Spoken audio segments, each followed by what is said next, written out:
keeps blocking black wealth? We digging deep to free us. Welcome back to Who Keeps Blocking Black Wealth. I'm Dana. Today we're talking about financial myths, the stories that sound true, feel comforting, and quietly turn into barriers. Let's unmask it. And I'm Harold, because some things are not holding you back, they're just unexamined. Before we get into today's topic, let's talk about what changed this week and why it matters to us. Now that tax season is behind us, Treasury Secretary Scott Bessent is telling a lot of people to revisit their withholding for 2026. Meaning what? Because most folks hear withholding and immediately tune out. Meaning this, if too much is coming out of your paycheck all year, you may be giving the government an interest-free loan. And if too little is coming out, you may end up owing when you file. And I'm guessing everybody ain't having the same problem. Exactly. A lot of married filers and heads of household are seeing larger refunds because of changes in deductions. But single filers are running into the opposite issue. Not enough withholding and a balance due at tax time.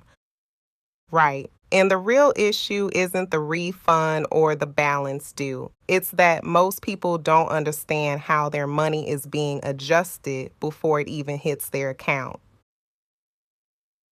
And one of the most overlooked ways to manage that is through pre-tax 401k contributions. Now hold on. You saying retirement got something to do with what I owe in April? It does. Because every dollar you contribute to a traditional 401k reduces your taxable income.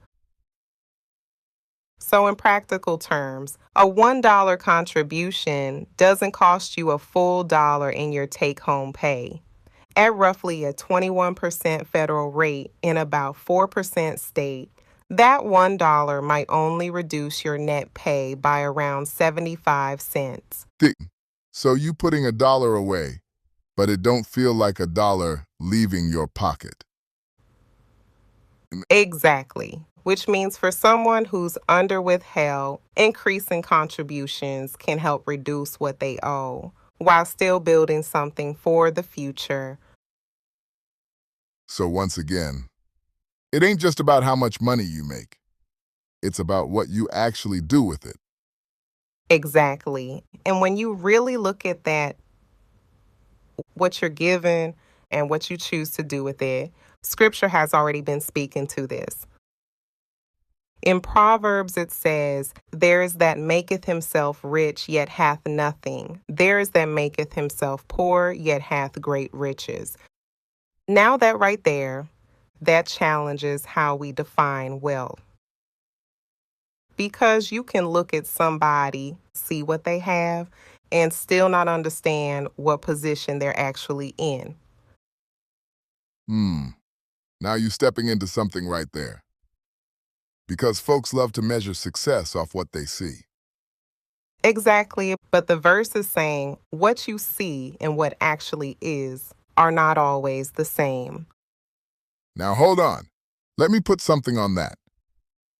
Ecclesiastes says, "Whatsoever thy hand findeth to do, do it with thy might." So while you watching somebody else, trying to figure out if they really got it or not, the real question is, what are you doing with what's in your hands? And that's where those two connect. So one is correcting perception, and the other is demanding action. But see, this is where people get uncomfortable. Because now you can't blame what you don't have. You have to answer for what you do have. Exactly. And that's the shift from comparison to responsibility.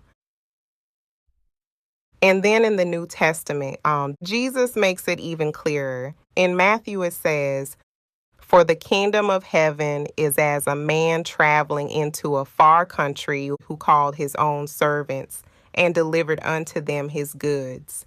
And unto one he gave 5 talents, to another 2, and to another 1, to every man according to his several ability."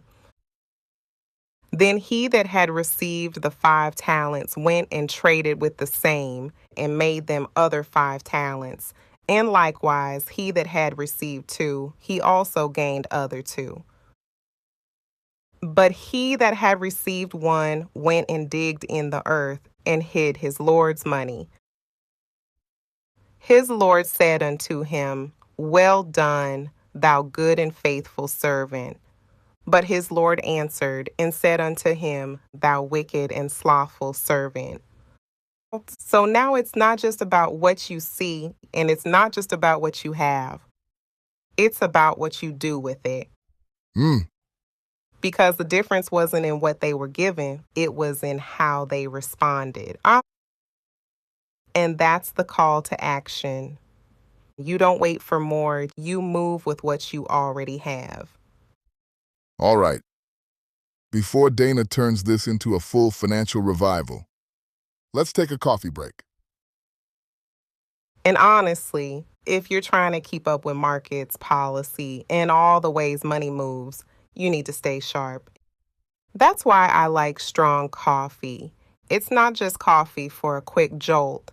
It's built to help you stay focused and steady without feeling all over the place later. Which is useful, because this economy already got enough people feeling jittery. Exactly. So if you want to try it for yourself, use code WKBBW. That's code WKBBW. Same coffee, less money. Stay awake, stay aware, and now let's get back to it. So before we completely move on from scripture, there's another layer to this. The greater the risk you take, the greater the reward. Yes, you can bury your money in the backyard like Meemaw and Pawpaw did, or hide it in your mattress, but when you dig it out, all you have is that same dollar. The problem is, if you buried it in 2002, when gas prices were still about 88 cents a gallon, you're going to be gravely disappointed, with what that same $1 can do today. Same money, less power. Exactly. So we need to diversify our assets, no matter the size, across a broad spectrum of assets and vehicles. And when it comes to retirement planning, we have to balance our standard of living today versus the presumed cost of a future we are not guaranteed to be here to enjoy. That has been the problem in our community. Our parents retired with pensions and Social Security. But during my lifetime, we've watched the disappearance of defined benefit pension plans in favor of defined contribution plans, if one is offered at all. We've been programmed to believe Social Security will be there, but the current environment makes that uncertain. That leaves us responsible for our own future. So burying your head in the sand ain't a strategy. Exactly. We have to actively plan. So when we talk about a retirement strategy, we have to start with where your income is actually going to come from. And more importantly, how that income is going to be taxed when you take it out. Because that's the part people don't think about. They just thinking, do I have money saved? Exactly, but not all retirement income is treated the same. There are 3 categories: fully taxable, partially taxable, and non-taxable. Now at first glance, you might think you want everything in the non-taxable bucket. Sounds like the obvious answer. It does, but that doesn't give you any advantage while you're working. On the other hand, if you put everything into the fully taxable bucket, assuming you'll be in a lower tax bracket later, history has shown one thing consistently. Tax laws change. Exactly, and they change in ways we can't predict. So the goal is not to pick one bucket, the goal is balance. Now, let me clarify something, okay, because this is where people get confused. When I say fully taxable, partially taxable, and non-taxable, I'm not talking about the investments inside the account. You can own the exact same assets in different accounts. Same investments, different tax treatment.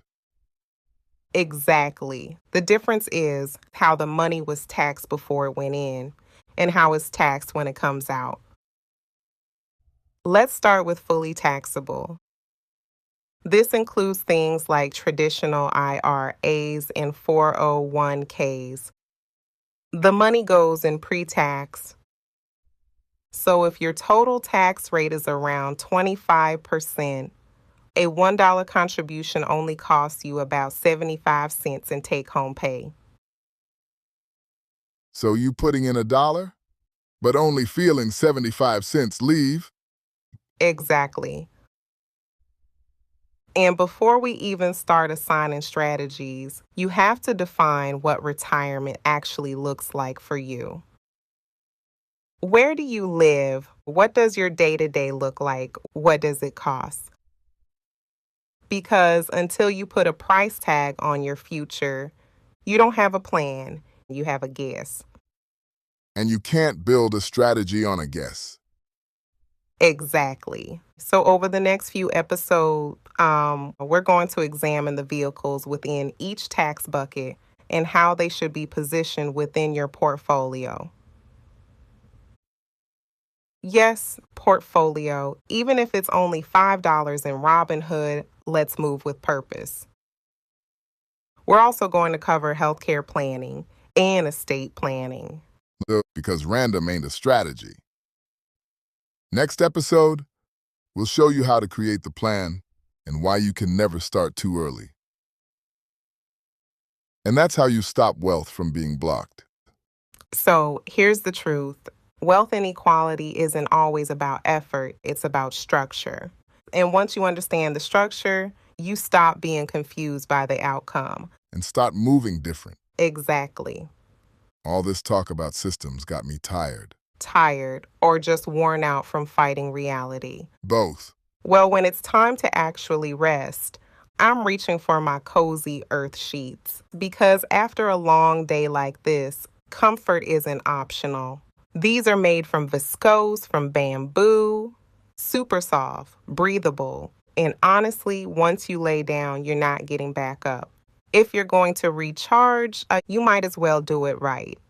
Go to cozyearth.com. Use code WKBBW.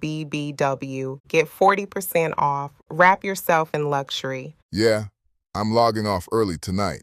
If this episode helped bring clarity, stay with us. Follow the show. Share it with someone who needs it. This show exists to shine a light on the knowledge our community has believed was hidden so we can understand it and use it to our advantage. Because once you understand the rules, you stop guessing. Pray, plan, prosper on purpose. Share this with somebody who needs receipts. Who keeps blocking black wealth? We digging deep to free ourselves. Faith, money, truth on the shelf. Let's talk about it, talk about it. Who keeps blocking black wealth? Not me, not today. Check your credit and pray.